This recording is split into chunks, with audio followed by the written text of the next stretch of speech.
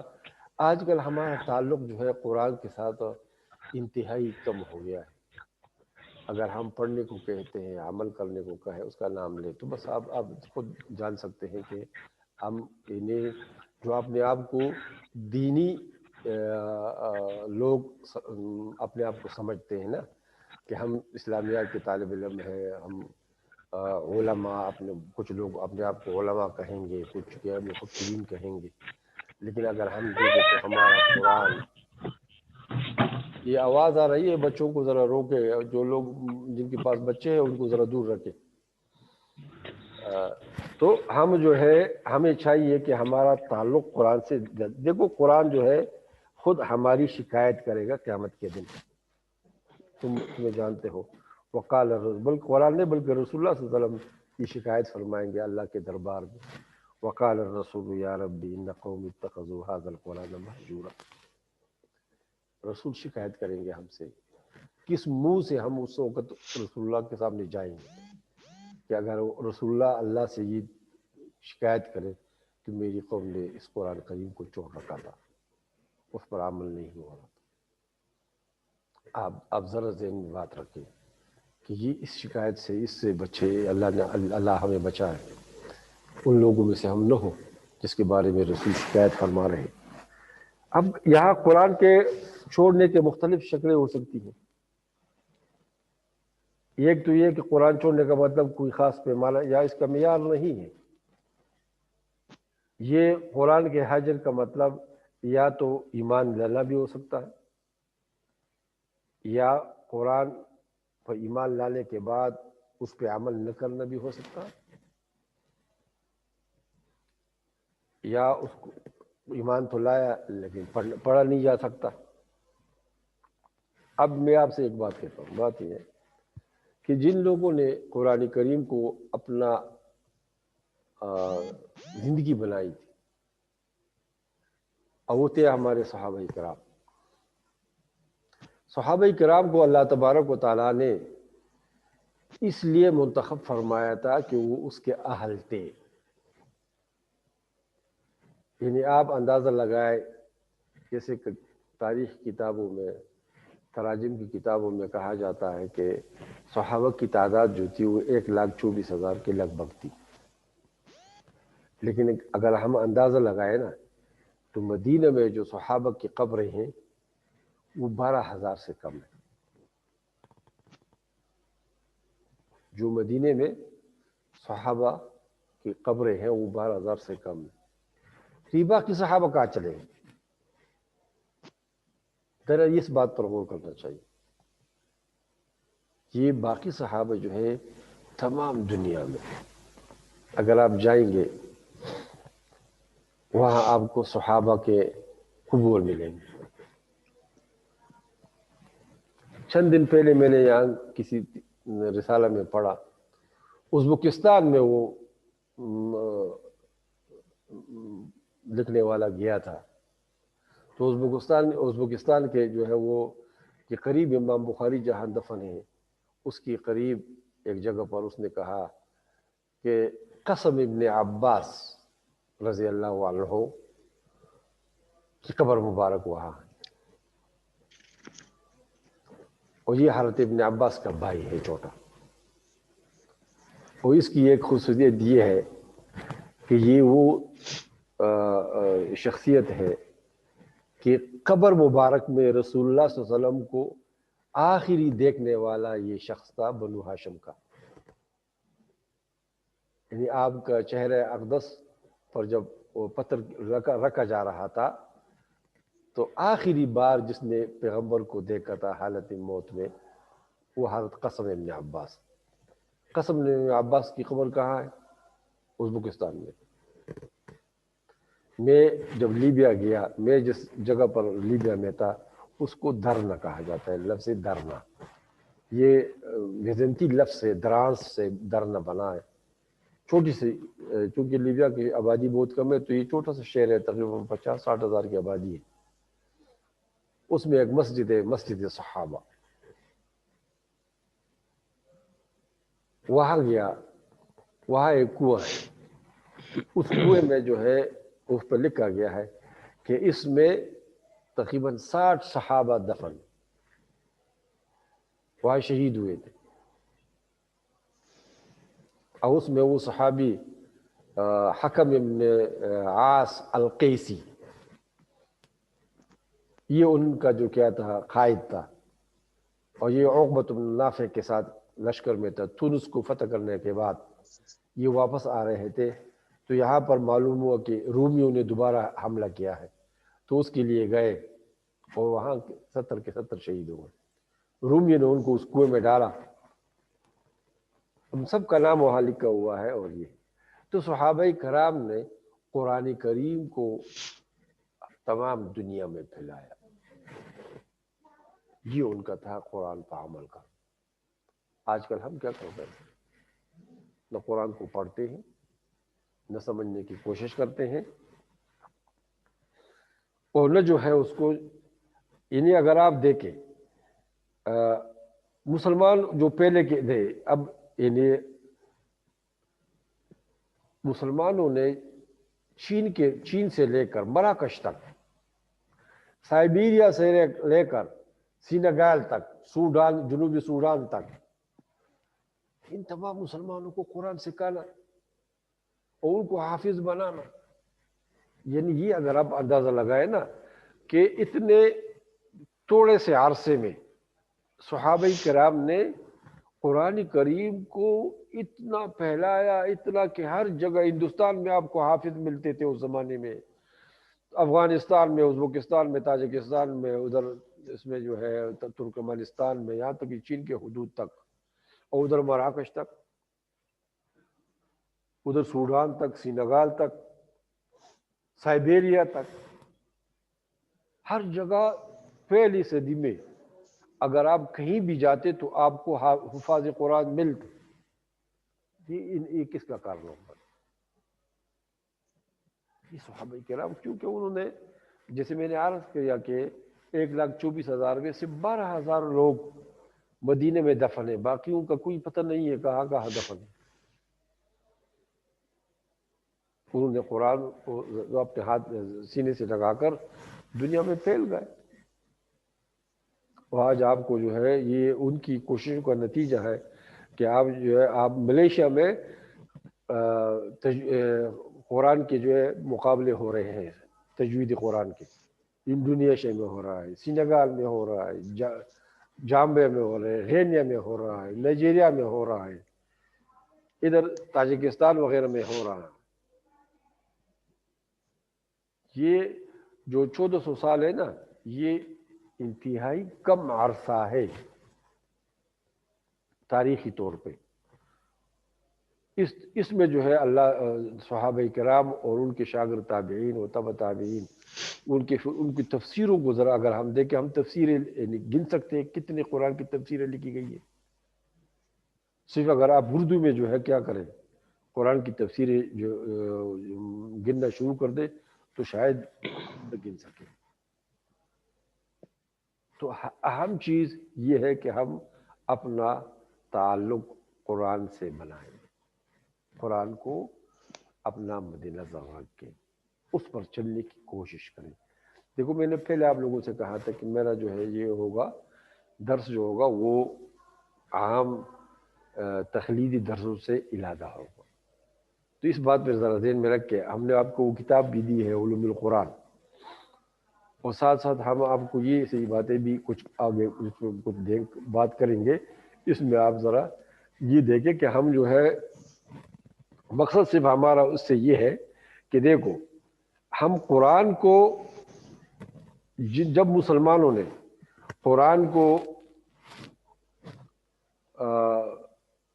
توجہ دی، اب دیکھو ابن بطوطہ لکھتا ہے کہ میں جب دہلی گیا تو دہلی میں تقریباً 8,000 سے زیادہ 1,000 سے زیادہ مدرسے دہلی میں۔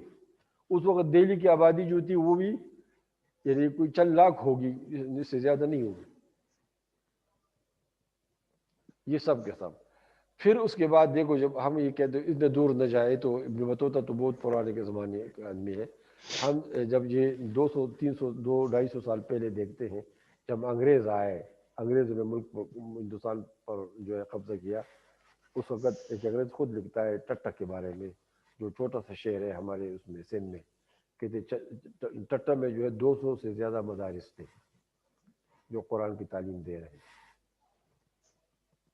ایک بات اور ذکر کروں، آج کل سب سے زیادہ خلاف دینی مدارس پر ہو رہا ہے دنیا میں، اور یہ بات کیا کرنے کی کوشش کی جا رہی ہے کہ ان دینی مدارس کو دہشت گردی کے ساتھ اس کا لنک ثابت کر دیا جائے، اور افسوس کہ اس میں بعض لوگ یہ غلطی کر لے لیتے ہیں۔ وجہ کیا ہے؟ وجہ یہ ہے کہ چھت کے جتنے بھی کانفرنسیں ہوتی ہیں ان میں سب سے پہلے اس کی جو قرارداد وہ نکالتے ہیں، ان میں سب سے پہلے یہ کہ مسلمانوں کو قرآن سے دور کیسے کیا جائے۔ اب جو ہمارے مسجدوں میں، ہمارے مدارس میں، ایک تو یہ کہ ہم نے کوئی معیار نہیں رکھا قرآن پڑھانے والے کے۔ یہ آپ خود جانتے ہیں کہ کبھی کبھی کوئی ایسا واقعہ ہو جاتا ہے قرآن پڑھانے والوں سے، اس کی وجہ کیا ہے؟ وجہ یہ ہے کہ ہم نے قرآن پڑھانے والوں کو ان کی تربیت نہیں کی، اور ان کی وہ خدمت بھی نہیں کرتے جتنا جو ان کے مستحق ہے۔ یعنی قرآن پڑھانے والے کو ہم کیا تنخواہ دیتے ہیں؟ اگر کوئی محلے والے ہیں وہ بھی کیا تنخواہ دیتے ہیں؟ سرکاری تو ملتے نہیں۔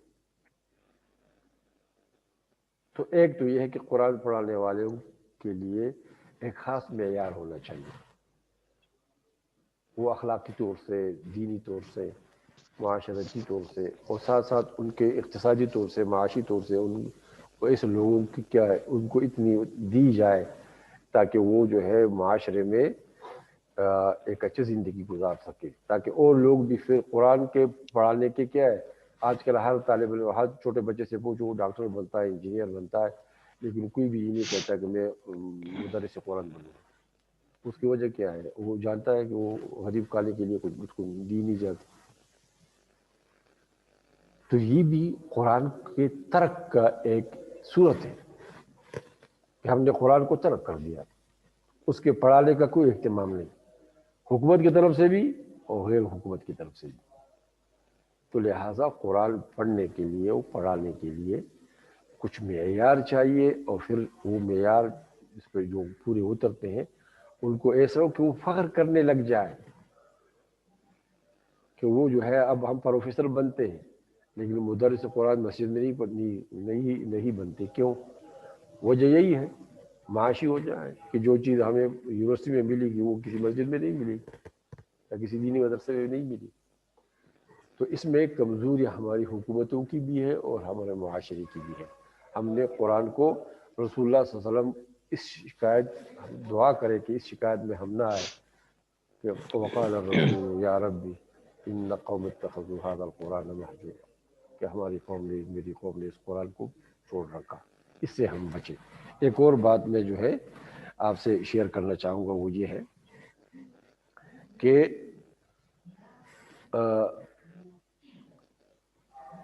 جب سے مسلمانوں کا تعلق کم ہونے لگا تو کچھ علماء نے جو ہے کوششیں کی ہیں کہ لوگوں کو قرآن کے ساتھ جوڑ دیا جائے۔ ان علماء میں سب سے جو پہلا انسان ہے وہ شاہ عبدالعزیز محدث دہلوی، اور آپ کا والد شاہ ولی اللہ محدث دہلوی۔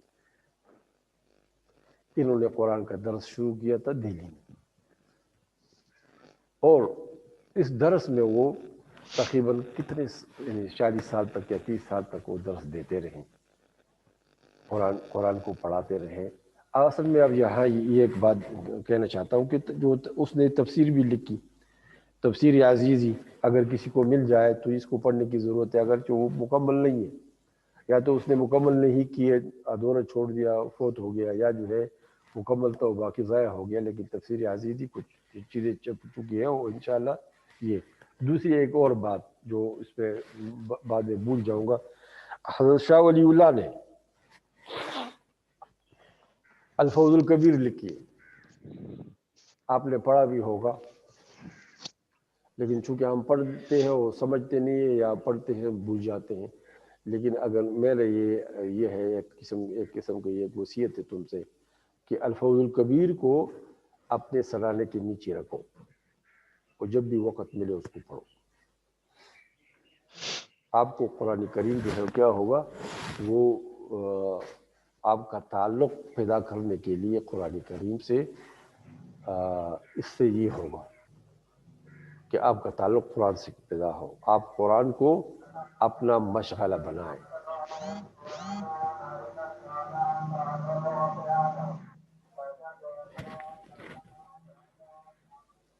اب دیکھو اصل میں شاہ عبد العزیز نے جو درس شروع کیا تھا وہ 1857 کے بعد ختم ہو گیا، کیونکہ انگریز جو ہے وہ مسلط ہو گئے انڈیا پر، اور سب سے پہلے انگریزوں نے جو، جیسے میں نے پہلے آج سے آپ سے کہا کہ آج کل چرچ کا اور مختلف عیسائی انجیوز کا جو ہمارے ہاں انجیوز کام کرتے ہیں، ان کا سب سے پہلا ہدف قرآن کریم، کہ اس قرآن کریم کو کہیں وہ مقام دوبارہ حاصل نہ ہو جائے جو تھا اس کو، کیونکہ جب وہ قرآن کریم کو وہ دوبارہ وہ مقام حاصل ہوگا تو پھر ان کی نہیں چلے گی، تو قرآن سے دور کرنے کی کوششیں ہیں۔ اب دیکھو ہمارے سرکاری مدارس میں دیکھو، سرکاری اسکولوں میں دیکھو قرآن کا کتنا حصہ یہ ہے، کیا جو ہے ہم جو ہے شامل نصاب ہے اس کو تو ہم نے نکال دیا ہے۔ تو قرآن سے آپ نے دیکھو پھر مسلمانوں نے چونکہ چھوڑا نہیں، یہاں لاہور میں جو ہے مولانا احمد علی صاحب و مولانا عبید اللہ سندھی کی شاگرد تھے، انہوں نے درس شروع کیا تھا، تقریباً 40 سال تک وہ درس رہا مختلف، یہ جو ہے اب ہمیں دیکھو ہمیں یہی چاہیے نا کہ ہم قرآن کریم کے درس کے کچھ اس کے بارے میں آپ سے کچھ کہیں گے۔ دیکھو قرآن کریم، اب دیکھو میرا جو آپ کے سامنے باتیں ہیں، آپ سے جو میں باتیں کرتا ہوں وہ باتیں میں عام مسجد میں عام لوگوں کے ساتھ نہیں کر سکتا، چونکہ وہ ان کا وہ ذہنی معیار اتنا نہیں ہوتا کہ وہ، تو ہمیں چاہیے کہ ہم قرآن کو یہاں اس طریقے سے دیکھیں کہ قرآن کریم کو اپنے مخاطب کے ذہن کے مطابق درس دے۔ اب اگر فلسفیوں کے سامنے عام بات کریں گے تو کوئی فائدہ نہیں ہوگا، اگر محدثین کے سامنے ہم کچھ بات کریں گے تو اس کا کچھ اور معیار ہوگا، مفسرین کے سامنے کچھ بات کریں گے تو ان کا کچھ اور ہوگا، تعلیم یافتہ شخصوں کے بارے میں سامنے بات کریں گے تو ان کا معیار کچھ اور ہوگا، اور ساتھ ساتھ اس کا جو ہے بات کریں کسی عام لوگوں کے ساتھ بات کریں گے تو ان کا معیار کچھ اور ہوگا۔ تو پہلے تو جو درس قرآن دینے والا ہے اس کو یہ فرق ان کے درمیان اس کے سامنے ہونا چاہیے کہ میرے مخاطب کون ہے، کیونکہ تعلیم یافتہ شخص کے مخاطب ہونے کا معیار الگ ہے اور معیار الگ ہے، تو اس کو ہمیں چاہیے کہ ہم ذرا درس دیں۔ اب دیکھو بہت سے مساجد میں یہ درس ہوتے ہیں، لیکن وہ ہمارے جو مدرس قرآن یا جو درس دینے والا ہے وہ ان معیاروں کا فرق نہیں کرتا۔ میں خود ایک جگہ حاضر تھا، وہاں ایک بہت بڑے عالم کے بیٹے جو ہمیشہ درس قرآن دیتے ہیں وہ آیا ہوا تھا، تو وہ ایسے درس دے، ایسے باتیں کرنے لگا، ایسے درس دینے لگا جیسے اس کے سامنے رمضان میں وہ دینی طلباء بیٹھے ہوئے ہوں، حالانکہ وہ یونیورسٹی کے اساتذہ اور یونیورسٹی کے اس کے نام سامنے موجود تھا۔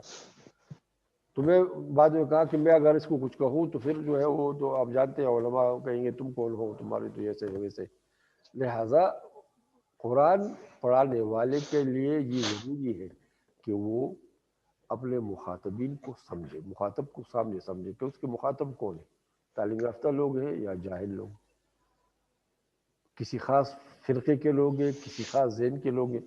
اب مثلا کسی انجینئرنگ یونیورسٹی میں ہم جائیں گے تو ان کے لیے الگ معیار ہوگا، لا کالج میں ہم اگر کوئی محاضرہ دے، کوئی لیکچر دے، اس کا معیار الگ ہوگا، کسی اور اس میں یہ مثلا ایگریکلچر میں کو جائے تو اس کے لیے معیار الگ ہونا چاہیے۔ ان چیزوں کو ذرا آپ خیال رکھیں۔ دیکھو یہ مثنوی جو ہے نا، مثنوی دنیا میں وہ ایسی کتاب ہے کہ یہ اگر ہم کہیں کہ یہ جو چند 200 سال پہلے جو ہے یہ ایسی کتاب تھی کہ سب سے زیادہ قرآن کے بعد لوگ مثنوی پڑھتے۔ اب مثنوی کو جو مولانا روم نے لکھا ہے، کہتے ہیں اس کے کچھ دو آدمی دوست مخاطب، ان دو کو سامنے رکھ کر لکھا، اس کو ان کو مخاطب کر کے لکھا، تو مطلب یہ کہ یہ منہج یہ ہے قرآن کے تدریس کا، اس منہج کو جاننا ضروری ہے کہ آپ قرآن کو کس کے سامنے بیان کریں گے۔ ایک بات تو ذرا آپ یہ سمجھیں۔ دوسرا ایک اور بات میں جو سب سے زیادہ اس میں آپ کو یہ بات کر رہا ہوں کہ قرآن دیکھو، اب قرآن کے تو ایک تو یہ سمجھنا چاہیے کہ ہمیں ایک دفعہ ہم نے قرآن کا ترجمہ پڑھ لیا، کوئی ایک دو تفسیریں پڑھ لی اور پھر اپنے آپ کو مفسر کہنے لگے۔ جس غلطی میں ہم پڑھتے ہیں، خاصتاً جو ہمارے دینی طبقہ ہے، دینی علماء ہے، ادھر سے نظامی سے فارغ ہو کر تو علم سے فارغ ہو جاتے ہیں، پھر ان کو آگے پڑھنے کی توفیق نہیں ہوتی، اور نہیں پڑھتے، اپنے آپ کو عالم سمجھتے۔ حالانکہ دیکھو رسول اللہ صلی اللہ علیہ وسلم کو اللہ کا حکم ہے خذ ربی زدنی علما۔ رسول اللہ کو، جس کو اللہ تعالیٰ نے پہلوں کا و بعد کا علم دیا تھا، اس کے پاس تھا، اس کو حکم یہ دیا جاتا ہے کہ کہہ دیجئے کہ ربی زدنی علما، اے میرے رب میرے علم کو زیادہ کر۔ تو یہ کیونکہ علم جتنا بھی ہمارا زیادہ ہوگا اتنا ہی علم جو ہے کیا ہوگا، ہماری جہل زیادہ ہوگی۔ یعنی جتنا ہم آگے جائیں گے اتنا ہم اپنے آپ کو جاہل تصور کرتے جائیں گے۔ کیونکہ جو چیزیں ہمارے علم میں آئے گی وہ کم ہوں گے، اور جو ابھی تک آئی نہیں وہ زیادہ ہے۔ تو انسان جتنا آگے بنتا ہے،